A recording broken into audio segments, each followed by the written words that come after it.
Mr. Adams, are you aware of any other names for the Bloodhound Brims gang? Yes. What names? Jet, G5, or BHB? Why was the gang called the Jet? It's another way to say it without saying it. What is a G5? That's the jet.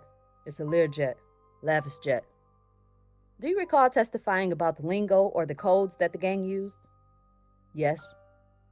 How did members of the gang learn the codes? They would study it, or I guess some people learned it by just using it. And how would members of the gang receive the new codes to study them? In jail, we would copy it, pass it along. In the streets, we used to copy it in the dental office. What dental office is that? A dentist office on the Grand Concourse. How do you have access to a dental office? BX used to work there. Did the codes ever change? Yes. Approximately how frequently? Probably every couple of months or whenever somebody would get caught with them.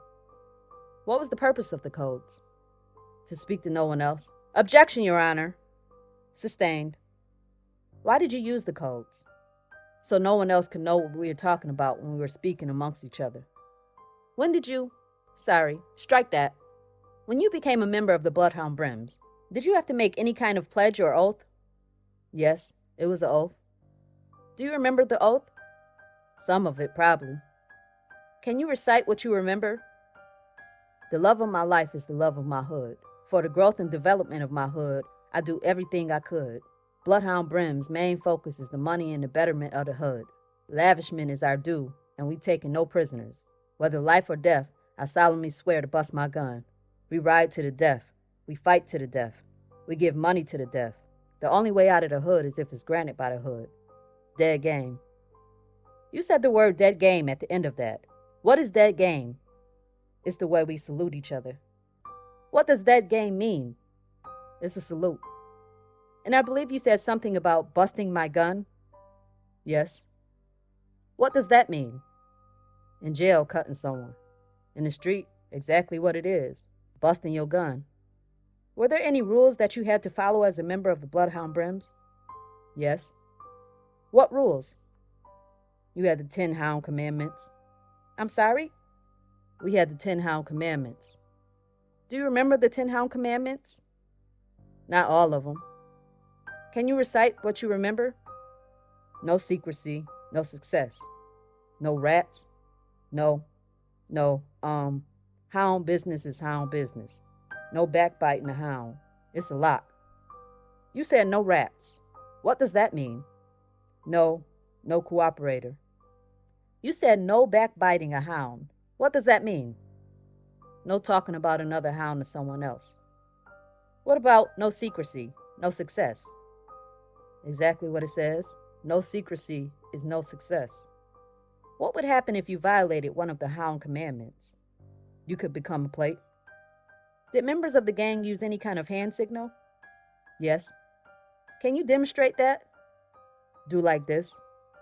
I'm going to describe it for the record. Do you mind holding it up again? So Mr. Adams has his pinkies together. His hands are in fists. His thumbs and his first fingers are pointed out, and the hands are together. All right. I'd like to show you what's marked Government Exhibit 708F. Do you recognize this photo? How? It's Don P. The government offers Government Exhibit 708F. No objection. 708F is received. Miss Harney, can we publish 708F? Mr. Adams, can you describe who is in this photograph again? That's Don P. Which individual? Don P. Which individual in the photograph? The one throwing up the hand sign. What is Don P doing with his hands? He throwing up the Brim sign. And what does that mean again? The Brim sign. What does a Brim sign mean? It's just another way to recognize a Brim. I want to show you what's marked Government Exhibit 170. Miss Harney, if we could flip through this exhibit for the witness. Mr. Adams, if I could just go back for 1 second. Who is allowed to throw up a Brim sign? Anyone who's Brim. And looking at this exhibit, do you recognize this exhibit, Exhibit 170? Yes. How do you recognize it?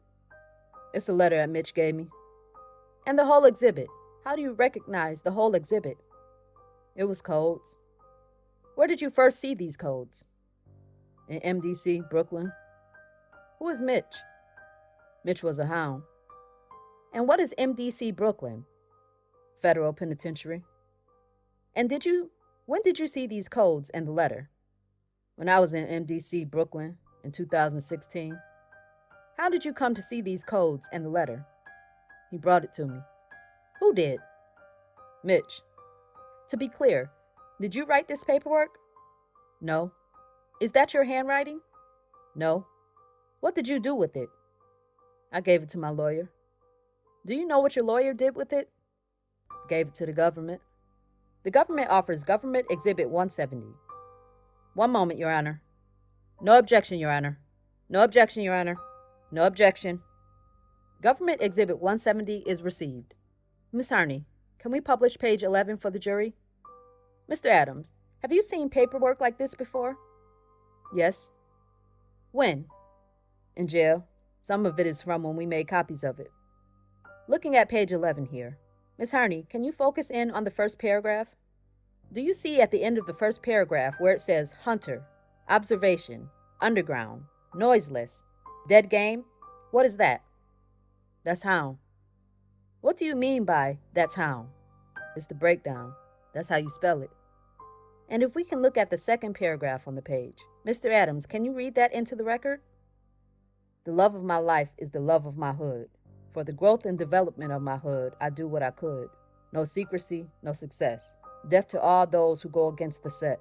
Bloodhound Brim main focus is money. Betterment of our hood. Our lavish is due. We take no prisoners. We got a job to do. Whether life or death, I solemnly swear to bust my gun. I solemnly swear to never hide or run. We dead game. We fight to the death. We ride to the death. We get money to the death. And we loyal to the death. And with this be, over my heart, I pledge my life to this hood. And the only way to leave this hood is if it's granted by the hood. We dead game.